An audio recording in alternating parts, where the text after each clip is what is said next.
Hello, I hope you're well. Welcome back to my channel, and welcome to today's video, which is my October TBR slash a little bit of a life update.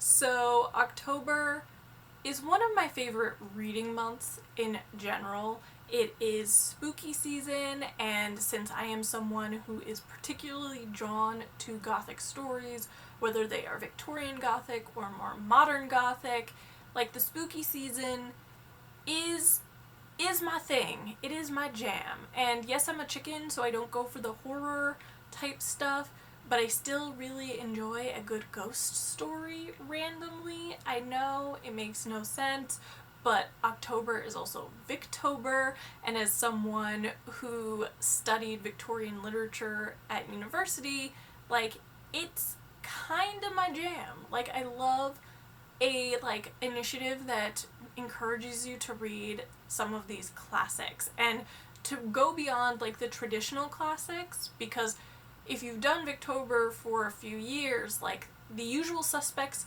go away quickly and you need to kind of do a little searching for some interesting titles or the lesser known titles of those famous authors. And so it's a fun reading time for me.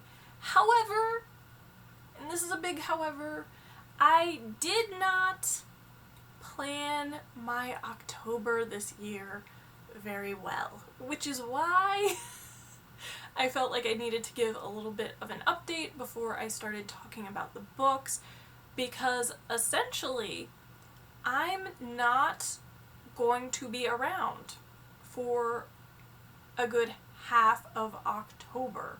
And when I say I'm not going to be around, I am going to be traveling for about 2 weeks of the month of October, which is so weird in sort of this COVID and pandemic sort of world and reality that we now live in. But I do actually have a business trip and then a vacation where I am going away. And so because of that, I know that I'm not going to have a ton of time to read, which I'll get into the details momentarily. I just know that about myself. And I also know that because I'm going to be away, I'm not necessarily going to have the time to film either. So while I'm not planning to ghost for the entire month of October, I do have a few videos that I would like to still go up. Definitely my uploads for the month of October are gonna be a little on the lighter side. Actually, probably a lot on the lighter side, because the days that I film are Saturdays, and I am not going to be at home for 3 Saturdays, and then 1 Saturday is going to be literally just going to be me packing. So that is all to say, yeah, probably not getting a lot of reading done. Unfortunately, we'll probably only have a couple of uploads for the month of October, because I just didn't want to stress myself out and try to pre-film, pre-edit, and schedule a month's worth of videos in September. I just knew it wasn't going to be possible. So, where am I going? Glad that you asked. So, at the very beginning of the month, I will actually be flying to Chicago for business. So the magazine that I work with is a media partner at this massive, massive trade show that happens normally in June, but because of COVID, it's been delayed and delayed and delayed, and so they're having it this October. So I'll actually be flying out from New York to Chicago on September 30th, and I will be gone through basically the 4th. So I'll be flying back on the 4th, but I won't get back to normal routine, normal scheduling with my real life until the Tuesday. And I know that when I get there, I've been to this event before, you basically roll out of bed in your hotel room around 6:30. You're on your feet for anywhere from 10 to 12 hours, just running around, making sure all the signage is up, prepping for your events. And then because I haven't seen any of my coworkers basically in 2021 months in person, mind you. Like, I know that people are going to want to, like, go out to dinner and, like, just chat and catch up. And so I know basically running myself ragged all day, then hanging out with friends and coworkers who I haven't seen in person in forever, all to collapse onto bed and rinse and repeat. So because of that, my reading time will be minimal. I might get a chance to read on the planes and potentially like listen to like an audiobook or two while I'm doing work, but no promises.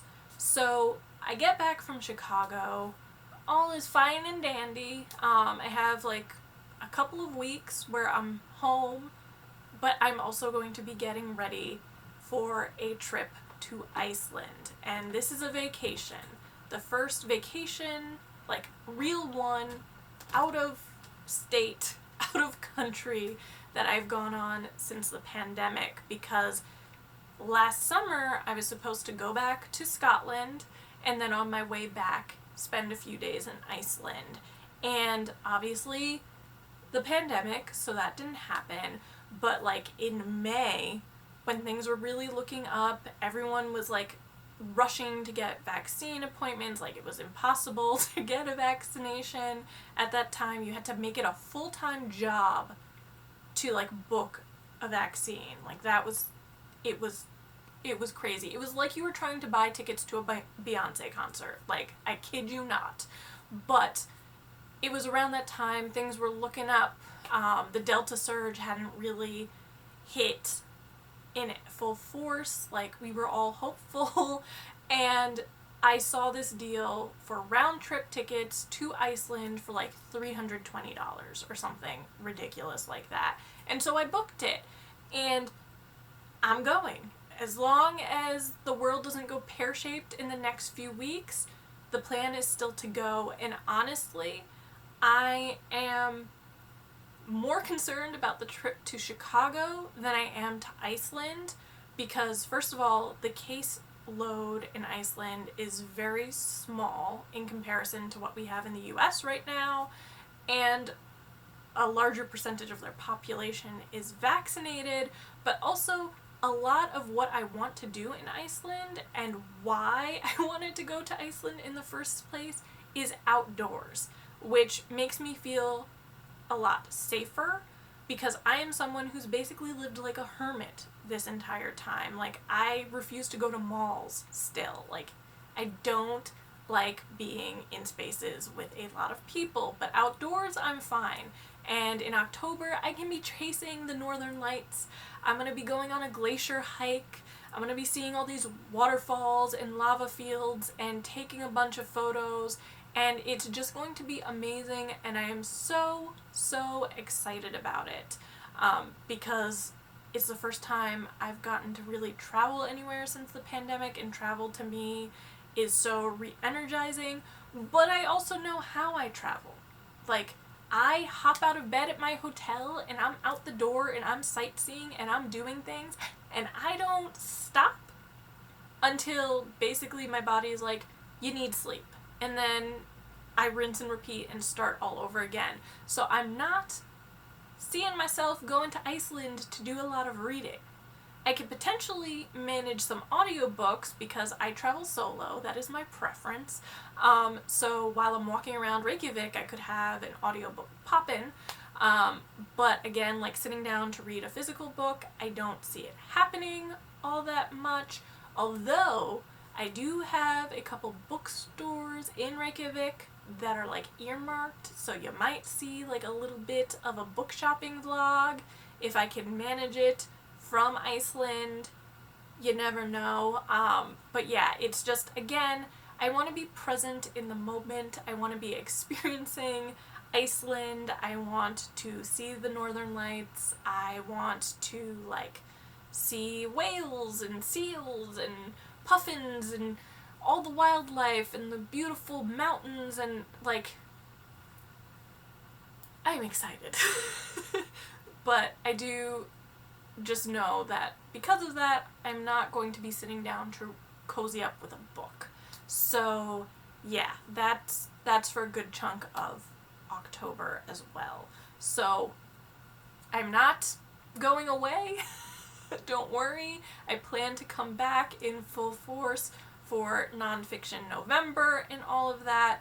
So yeah, that's all to say, like, I just didn't want to put added pressure on myself to try to film in advance or to, like, read a ton, because I do have exciting things happening in October and I just want to be present in those moments. So yeah, that's the little life update. Like I said, I'm not going anywhere. I'll be back, but I just wanted to give you an update in case anyone ended up wondering, where is Brittany? Why hasn't she uploaded in 2 weeks or something like that? So yes, okay. That's the life update. Moving on to the books, because that is why you're here. Obviously, as I said, I don't see myself having a ton of time to read during October, so my usually ridiculously large stack of books is not so ridiculously large this time, and I'm also kind of just letting myself wing it a little bit, because, as I said, there are times when I could potentially listen to audiobooks when I'm on planes or in airports or walking around, whatever. So that's probably where the majority of my reading is going to be in October. But as much as I enjoy audiobooks, it's not my preference. I would rather read physical books. So I do have some physical books that I am going to try to get to in October. And this is probably ambitious, considering how many days I can actually read on. Does that make sense? That might not have made sense. Moving on. So the first book that I want to talk about is the one that is kind of the #1 priority for September. And that is Outlander Book 6, A Breath of Snow and Ashes, in this saga of mine to read the Outlander books in time to pick up book 9 when it comes out next month in November. It was on my TBR for September, didn't get to it in time, so want to get to it now. But this is the, like, book that I must manage to read in October. But it is huge. It is over 1,400 pages, which, based on the speed with which I've read all the other Outlander books, I read about 100 pages a day. This is 2 weeks worth of reading every morning to accomplish that, which is basically, I think, the majority of my actual time at home. And this is definitely not a book that I am carrying on a plane with me, because it is massive. Like, it is thick. It is huge. But I do need to read this. And I know, because this has been weighing on me heavily, that the likelihood of me completing the series that's been published so far by November 23rd is looking rather bleak right now, just because I'm not going to be reading as much in October, and reading 3 Outlander books in November when I 110% want to participate in nonfiction November, probably not doable. So, as much as it pains me, I'm going to say that I'm tweaking that goal, which is now to read all of the Outlander books, the 9 books, by the end of 2021, which gives me an extra month in which to read, which my reading self appreciates. I don't really know what this book is about in particular. I'm fairly certain that this is kind of where the show has left off, so I am really going into, like, new territory potentially, where I don't actually know what's happening in the book. For the most part, the show has stayed pretty close to the books. They have made some changes, the biggest one being with Jamie's godfather. that was a huge one, but for the most part, the storyline has followed the books. So we're going off to a new frontier. I have no idea where this is. I just know it's Jamie and Claire. I know that it's going to have Roger and Brianna and Marcelly and Fergus and all those people, and I'm excited for it. But yeah, if there's one book that I managed to read in October, this guy right here. The next book was my pick, my homage to spooky season, as it were, because I couldn't let October pass and not read a book that had kind of gothic undertones, because I love spooky season and I love those types of books, and when better to read one of them. So the book that I've actually chosen is Jamaica Inn by Daphne du Maurier, which would be the third book by Daphne du Maurier that I will have read. It's also not a very large book, thank goodness. But anyone who follows this channel knows that I love Rebecca by Daphne du Maurier. It's one of my favorite books. I covered it and spoke about it a ton last year. I also read My Cousin Rachel earlier this year and really enjoyed it. And so Daphne du Maurier is one of these authors that I think has the potential to be a favorite of mine. I believe this is again set in like Cornwall, and I believe the character gets sent away to live with like her aunt, who runs Jamaica Inn, and it's set on the moors and is gonna be gorgeous and all that stuff that way, really dark and foreboding and mysterious. But I do think a lot of the characters and the darkness in this book has to do with like the criminals who use Jamaica Inn, the smugglers and the murderers and that sort of thing. So I feel like it's perfect for spooky season, and I'm really, really excited. And I think this cover is really stunning. I have the other two Daphne du Maurier books that I have are also by, I think it's Virago? Yes, Virago, UK. These are the editions that I got, and I just absolutely love them. So this is my spooky season book. Truth be told, the next book is probably a little too ambitious this October, but I couldn't let Victober pass and not at least try to get to one Victorian novel. And there's one that I have been like chomping at the bit to get to all year round, kind of saving it up for Victober, and unfortunately I can't officially participate in that readathon. But I would really, really like to get to Armadale by Wilkie Collins, which is a book that's shown up on my channels a few times because it is genuinely a book that I am interested in reading. I don't think I've read anything by Wilkie Collins, maybe an excerpt or two in school, but nothing like a full-length novel. But this one just happens to be really big. Like, it's definitely more tome-sized. It's like, I think it's coming up to like 650 pages. So it is really big in addition to the Outlander book. But it does give me these like autumnal vibes, and it does feel like a book that I would really enjoy. The protagonist seems to be kind of more villain than hero, and on the back of the book it says that she is a flame-haired temptress, bigamist, laudanum addict, can't talk today, and husband poisoner. So don't know much about her, probably don't want to cross her path in real life, but I am very interested in being a fly on the wall and seeing the sort of mischief, like serious criminal sort of mischief, that she gets up to. So this is definitely a book that I'm going to try to get to, but it's more of like the add-on book. If I happen to have the time to read it, then I'll pick this up. If I don't read it in October, I will certainly put it on another TBR soon. But also this cover, it does give you autumnal vibes, right? Or is that just me? Because there's something something, maybe it's the colors.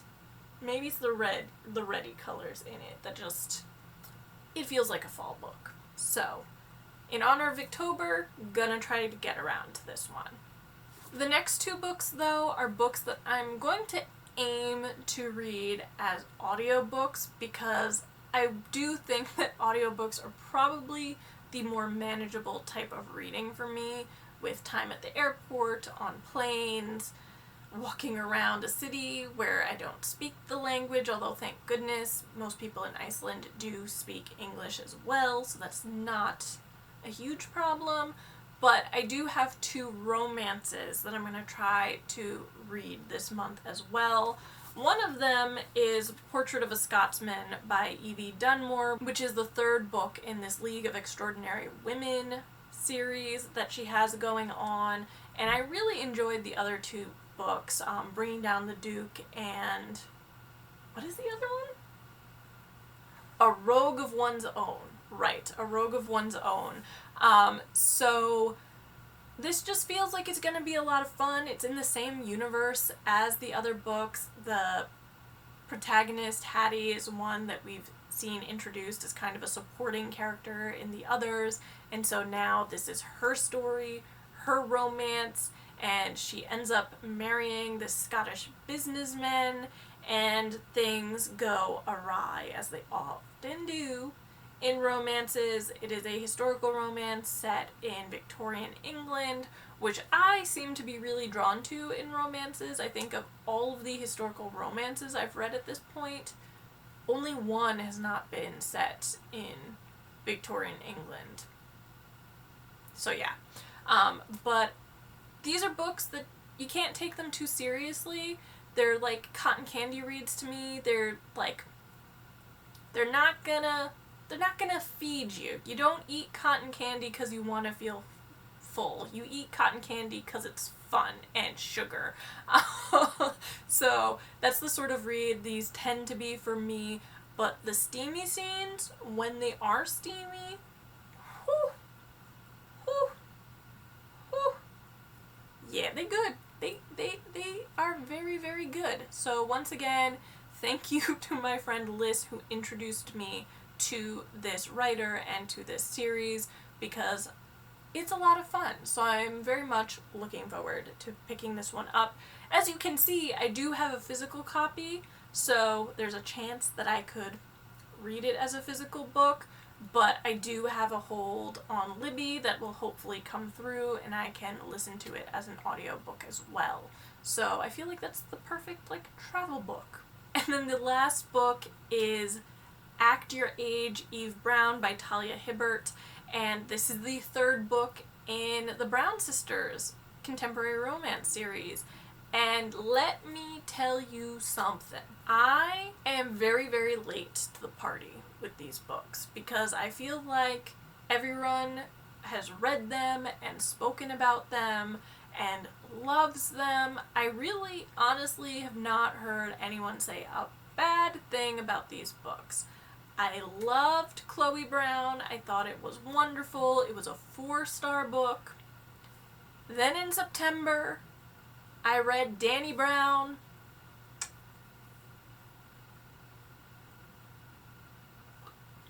You'll hear all about my love of that book in my wrap-up, but suffice it to say,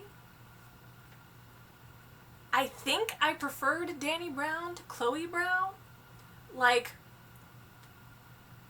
it was amazing. I love it. So it almost felt a little bit like Chloe Brown was Talia Hibbert, like, getting a feel for the room, and then she delivered with Dani Brown. Like, it was brilliant. So I am really, really looking forward to reading Eve Brown.